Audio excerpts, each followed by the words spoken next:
Quero mandar um abraço a toda a equipe do HFC Mais Saúde, né, que todos os dias ali recebendo a população, né, e o trato humanista que tem toda a equipe do HFC Mais Saúde, especialmente um abraço para o seu coral, todos os dias acompanhando o programa Piracicaba Agora. E chegou o momento de você tirar suas dúvidas no quadro Saúde Agora, oferecimento do Hospital Fornecedores de Cana, aqui de Piracicaba.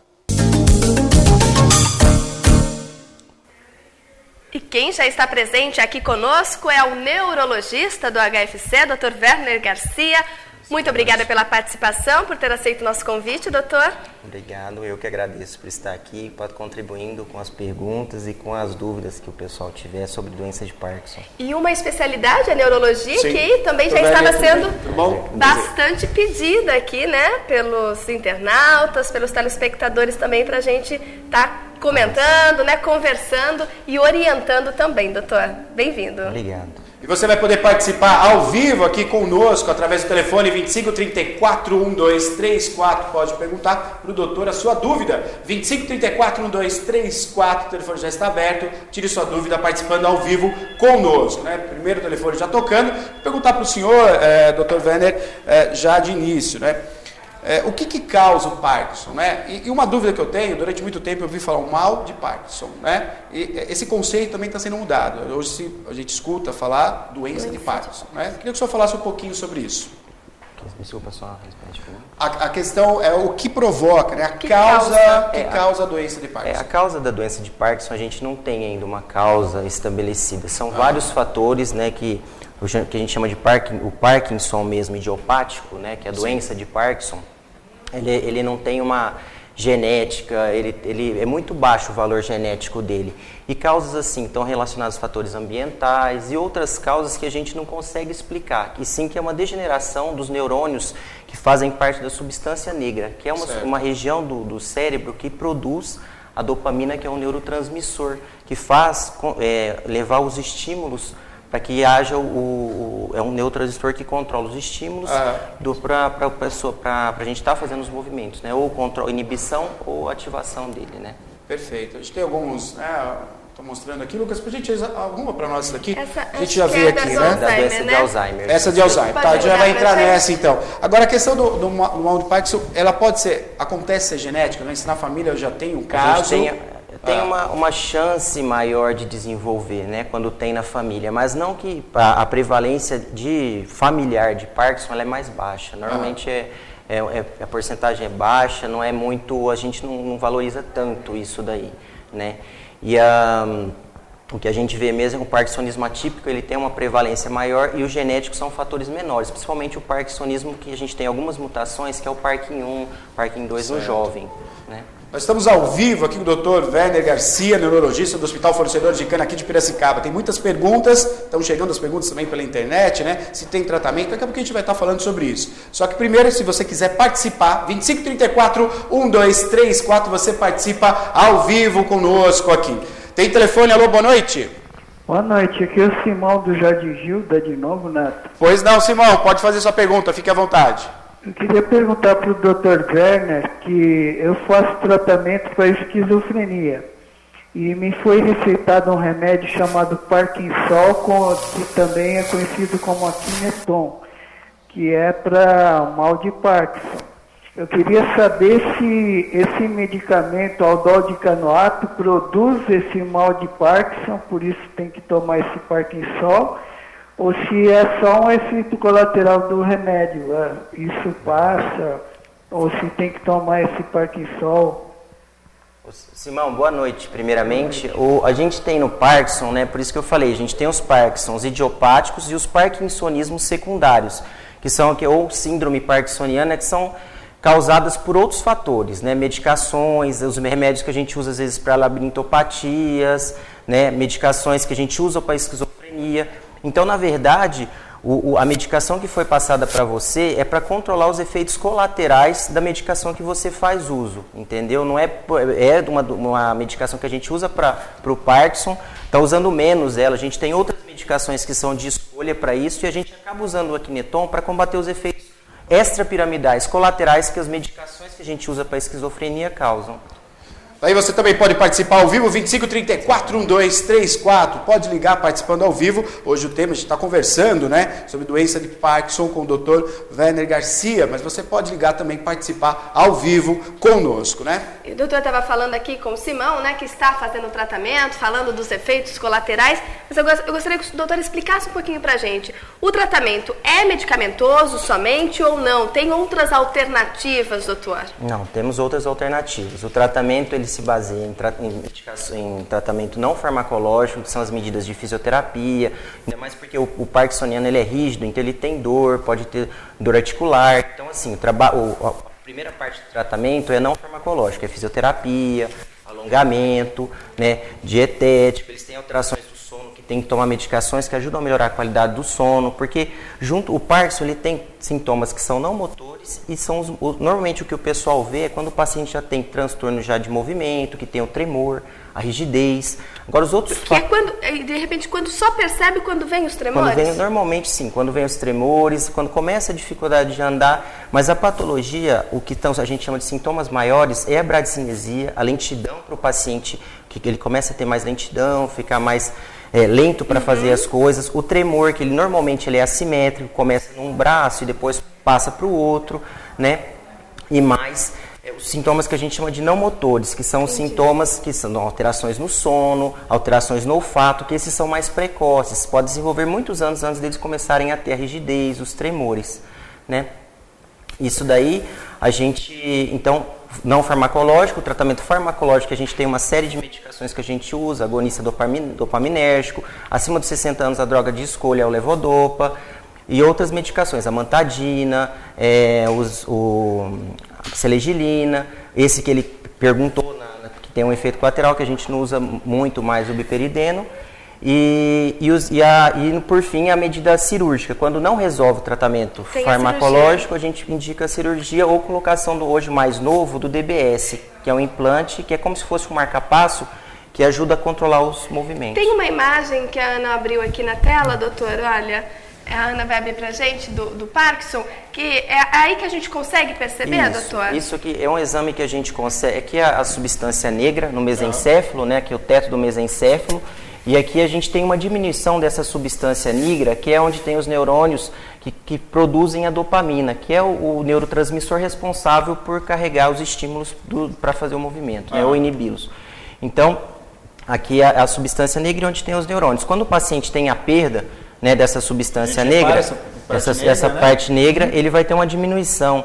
Isso daqui a gente consegue fazer alguns exames, como o PET scan, né, que é um exame de medicina nuclear, através do Trodact, que a gente consegue marcar essa região, e tem outros também, medicações que a gente faz injetáveis para poder traçar essa região e ver que tem uma substância dela mesmo. O exame ainda não é tão fácil, a disponibilidade dele, alguns convênios cobrem só a realização e não cobrem o Trodact, que é a medicação que a gente faz para injetar. Agora, doutor, como é que eu percebo assim, né? Primeiramente, ela ataca só um idoso, é isso? Não, a gente tem alguns casos, algumas formas que podem cometer o paciente mais jovem, que são as formas atípicas, né?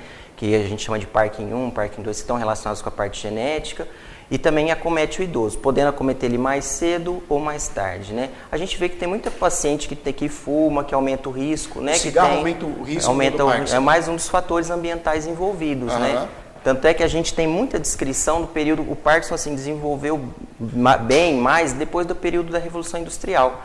Né, foi descrito em 1817 por James Parkinson. Né, então está associada claramente aí com o desenvolvimento, por exemplo, de indústrias do consumo de tabagismo. Ajuda, são fatores ambientais que ajudam, né, a desenvolver o Parkinson. Agora, como é que eu percebo assim, a questão do Parkinson presente? Né? Eu sei que o tremor é uma das características, né, que a gente mais evidente. Mas o maior deles que a gente considera é a bradicinesia. É a lentidão que o paciente começa a ter para realizar as coisas. Você vê que ele tem um movimento mais lento. Motora, como dirigir o veículo. Mas lentidão, ele tem uma rigidez, né, e aí o tremor. O tremor, muitos pacientes até desenvolvem um pouco depois. Começam com sintomas que a gente chama não motores, alteração no sono, né, alteração no olfato, Alguns outros sintomas, assim, lentidão de intestinal. Alteração no sono, o senhor diz, é dormir pouco, no sono, não, alteração no sono alteração no sono profundo. O paciente tem distúrbio do sono REM, que é o sono que a gente descansa, que é o sono mais profundo. Ele tem alterações com sono agitado, sonhos vívidos dentro desse, que seria dentro do sono REM, né? E aí precisa realmente de uma observação, né? Sim. Para estar vendo esses sintomas. Agora, eu tenho como evitar a doença de Parkinson ou não, doutor? Não, a gente tem formas assim, fazendo atividade física, evitando a exposição ao tabagismo, né? E assim, sempre praticando atividade física, isso aí ajuda a evitar o Parkinson, né? Entendi. Ajuda e também, né, deixar aí o cérebro ativo, né, doutor? Isso, assim como nas demências. Não é também, porque, né, chegou aí na terceira idade, não, tem que ficar tem que ativo, continuar né? ativo. Participando aí de atividades físicas, né, de atividades em grupo. Agora, doutor, a partir do momento que eu fui diagnosticado com a doença, né, quais são as reduções que eu tenho aí, não só através dos remédios, mas através da fisioterapia, por exemplo? Quais são os tratamentos que eu tenho para reduzir, por exemplo, o tremor? Eu não sei se é o caso, eu vou citar para o senhor, não sei se o senhor... O Paulo José, que é um ator, né, brasileiro, ele fez uma operação também. Não, ele fez o senhor sabe do caso? Então, ele fez, ele tinha ele teve indicação de colocar o DBS, que é um tipo como se fosse um marca-passo que controla ele vai estimular. Puxa, mas melhorou muito, ele não controlava o braço. Nada. Porque a gente repara no tremor, né? Tem o tremor, mas o braço ele não parava, ele movimentava o braço. O problema é que esses pacientes, quando eles usam muita medicação, tipo o tratamento, a levodopa, esses pacientes eles podem ter o efeito colateral de ter cinesias, que são movimentos voluntários, movimentos devido ao uso da medicação. Ah, correto. Entendeu? Então a gente acaba indicando esse tratamento cirúrgico, né, com a implantação de um eletrodo, e como se funcionasse um marca-passo. Ele estimula e dá estímulo para tentar controlar. Vai no cérebro para controlar. Isso. Puxa vida, que evolução, né, doutor? A gente pensando nisso daí, isso aí acho que deve ser coisa recente, para a gente tentar analisar a evolução do conhecimento da doença e de procurar, né, amenizar para o paciente. Fora já tem alguns anos já que está, né, fora do Brasil. No Brasil a gente tem já alguns anos que está sendo implantado, só que assim, a disponibilidade ainda é muito difícil porque é caro o implante, não são todos os serviços, pelo SUS são 1 ou 2 serviços, na Unifesp é colocado, né, no Hospital Brigadeiro também em São Paulo, então a gente não tem uma ampla disponibilidade disso, né? Então, pelo SUS, né? Você participa ao vivo conosco, 25 34 1234, pode ligar para nós, 25 34 1234, fazendo sua pergunta para o doutor. Estamos ao vivo no quadro Saúde Agora, oferecimento do Hospital Fornecedores de Cana, aqui de Piracicaba. Olha só, a gente está falando sobre a doença de Parkinson, mas está chegando outras perguntas também na área da neurologia, como chegou a da Gabriela aqui, doutor. E ela está querendo saber o que é enxaqueca e se o excesso de chocolate pode causar enxaqueca, doutor. O que é, não sei, mas que dói muito, né? Enxaqueca é um tipo de cefaleia, né, que ela é primária, ela não tem uma outra causa que está relacionada, como tumor ou outras causas assim secundárias que a gente chama. É uma cefaleia primária, normalmente tem característica genética, então se a mãe tem, a chance do filho ter também é grande. Então, assim, a gente fala, o pai ou a mãe não passam só coisas boas, também passam coisas boas. Hereditário, não tem jeito. E a enxaqueca acaba sendo hereditária. Normalmente tem alguns outros casos que a gente não acha na família, normalmente são mutações que acabam tendo o maior risco para enxaqueca, né? Então, é uma cefaleia benigna, que tem alguns fatores desencadeantes, né? Que são chocolate, queijo, chocolate ataca mesmo. Vinho. O vinho geralmente é o dia seguinte. No dia seguinte. Aí é porque exagerou. E dependendo do rótulo, aí a enxaqueca vem mais pesada. Mas ainda antes, pode beber, daqui a um tempinho já está com já está mesmo. Entendeu? Que não é a ressaca aí. Não é ressaca. Aí é dor de cabeça e enxaqueca. Para a infelicidade de quem bebeu ainda não é ressaca, amanhã tem mais. Ainda é um dos fatores desencadeantes, né? Assim como outros, a cafeína, Coca-Cola, café, também acabam desencadeando as crises. É interessante porque a enxaqueca, né? A dor de cabeça, cefaleia, às vezes você dormiu com o travesseiro errado, vai ter dor de cabeça. Às vezes a claridade provoca dor de cabeça. Ou a falta de alimentação. Ou falta de alimentação. As causas principais de enxaqueca são assim, que vão desencadear a crise. A fotofobia, a luz, a claridade, né? O barulho também são critérios que a gente usa para diagnosticar enxaqueca mesmo. Então, a história do paciente, se tem história familiar, a claridade, ele tem uma fotofobia, uma fonofobia, que são A exposição aumenta, a chance de desenvolver crises, alimentação, falta de dormir. Desenvolve ao longo da vida, doutor? Ou não, a pessoa já tem isso desde criança? Não, ela pode desenvolver. Tem muitas mulheres que desenvolvem depois do primeiro filho. É muito comum. Também. Depois, é por alteração hormonal, também está ligado a... Não é o filho que dá dor de cabeça. São as alterações hormonais que podem desencadear as Falando crises. de alteração hormonal, tem também a tensão pré-menstrual da mulher que dá enxaqueca no homem. Né? Às vezes acontece, dá enxaqueca no homem. Falando sobre isso também, doutor, quer dizer, a tensão pré-menstrual também provoca enxaqueca na mulher? Não, a alteração hormonal. Alteração. Isso. Normalmente por isso que a gente tem uma maior prevalência de enxaqueca no período menstrual ou pré-menstrual. Agora, o que a gente sabe é que analgésico está à disposição. Em todo lugar. Doutor? E aí? Então, isso é uma coisa que deveria ser mais controlada. Quais são as consequências disso? Isso eu me coloco também, né? Eu sempre reclamo aqui de dor de cabeça, mas às vezes é pela alimentação errada mesmo, e aí... No seu caso é a alimentação. A alimentação errada. O sono, ficar sem sono. dormir, aí jejum vai aonde? prolongado. Vai no analgésico. Jejum prolongado também. O analgésico, o problema do analgésico é que a pessoa ela acaba criando um ciclo disso. Ela começa a tomar medicação, um analgésico, outro, e você acaba criando uma cefaleia crônica por uso abusivo de analgésico. Então, isso é um mecanismo. Ela tem dor, ela às vezes está no status migranoso, que é aquele período que ela fica até 3 dias com dor de cabeça. Nossa, 3 e aí, dias.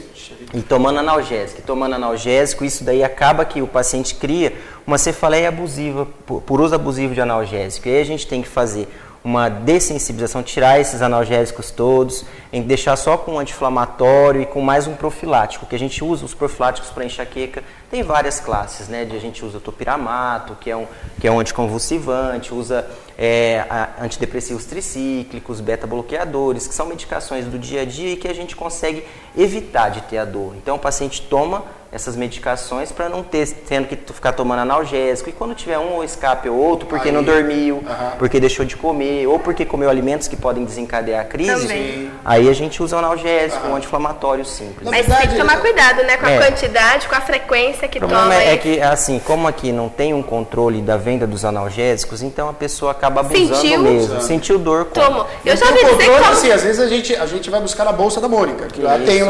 passaporte, sempre tá lá tem. Quer remédio? Ela passa oferecendo. E eu tinha, você também, né? Eu conheci uma pessoa que dizia, toma logo 2 de uma vez que passa mais rápido. Nossa, mas eu não faço isso, tá? Toma 1 por vez.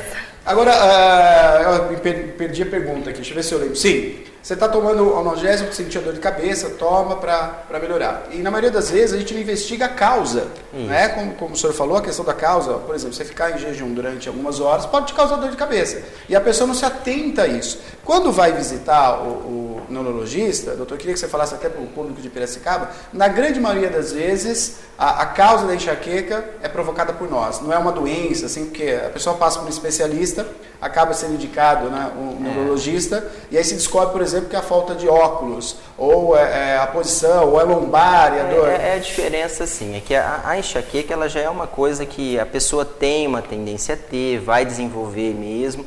Outras coisas são causas secundárias. Por exemplo, o travesseiro, a gente pode ter uma cervicalgia associada, então é uma dor referida. Vai ter dor na cervical, mas também vai sentir que está na cabeça também. Então é uma dor secundária. Outras coisas também, né? O que eu falei, os fatores desencadeantes que a gente tem que controlar. Se a pessoa sabe que ela tem uma chance de ter dor de cabeça, se comer chocolate, ficar sem dormir, jejum prolongado, então a gente deve evitar essas causas. Isso. Perfeito. Estamos ao vivo aqui, viu? 2534-1234. Quer tirar uma dúvida? O doutor pode ligar para nós. 2534-1234. Antônia da Vila Cristina ligou aqui pra gente. Olha só, e ela quer saber, doutora, ela disse que ela está com corrimento no nariz, né? Já tem 2 meses, já passou com otorrino, já foi descartada a hipótese aí com tratamento com otorrino e pediu para que ela marque um neurologista. E aí ela se preocupou, né? O que é que pode ser isso? Eu sei que é até difícil, né, a gente falar, mas tem relação, doutor? Não, a gente tem alguns tipos de enxaqueca que a gente chama hemicrânia, que elas podem, é uma dor de cabeça forte, que pode ter lacrimejamento, pode ter rinorreia. Então, normalmente está com a cefaleia associada. Outros diagnósticos diferenciais que as pessoas acabam confundindo são as sinusopatias, né, os processos alérgicos, as rinites, as rinossinusites e etc. Né? Mas As cefaleias, a gente tem várias causas. Cefaleia aí abre um leque de tipo de dor de cabeça, que são cefaleias ainda que a gente chama de primária, né? Hemiplégica familiar, né? As hemicranias, que podem dar esse lacrimejamento, a cefaleia em salva, que é uma cefaleia de forte intensidade, mais prevalente em homem, né? E que normalmente esse paciente é tão desesperador a dor que ele tem vontade de bater na cabeça. É uma das cefaleias com maior índice de suicídio. Puxa. E assim, pode ter, se ela tiver a cefaleia de forte intensidade, com rinorreia, hiperemia ocular e lacrimejamento, pode ser um tipo de enxaqueca, pode ser um tipo de cefaleia. Entendi, porque ela foi encaminhada, né, como ela diz aqui, para o neurologista para fazer exames. Isso. Já passou com o otorrino e foi para o neurologista. Agora, doutora, a evolução para o trato aí, né, falando do cérebro, né, as pesquisas são feitas, as descobertas, né, hoje a gente sabe que o cérebro ele é um grande termômetro do nosso corpo, né, ele indica, a dor vem através dele, a gente sente a dor porque o cérebro está mandando o estímulo para aquela região. Já existe hoje a possibilidade de você conseguir zerar totalmente a dor do corpo, né? Ou a dor de cabeça, mas pensando no corpo. Eu isolo, o paciente não sente mais aquela dor. Sem ser com anestesia local, por exemplo, através de um remédio. Ou existe Totalmente não. Tá? Haja vista que nós temos vários pacientes com dor crônica, nós temos um arsenal de medicação para tratar a dor. As dores intratáveis, por exemplo, uma dor que a gente tem que é insuportável, tudo, como por exemplo, uma dor talâmica, que é uma lesão lá no núcleo que regula a parte da sensibilidade.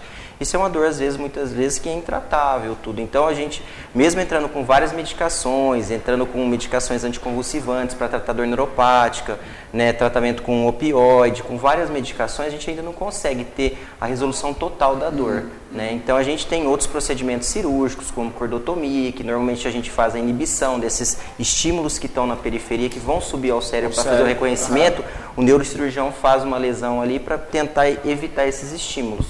Mas assim, são casos que são bem específicos, né? A gente, na maioria das vezes, a gente tenta tratar com tratamento medicamentoso, fazer físio, fazer hidroterapia e outros tipos de terapias também associadas aos medicamentos, né? Tratamento de relaxamentos. Sim. Doutor, aquela doença que a pessoa não sente dor, ela não sente queimar o braço, ela não sente se cortar. O senhor sabe o nome dessa?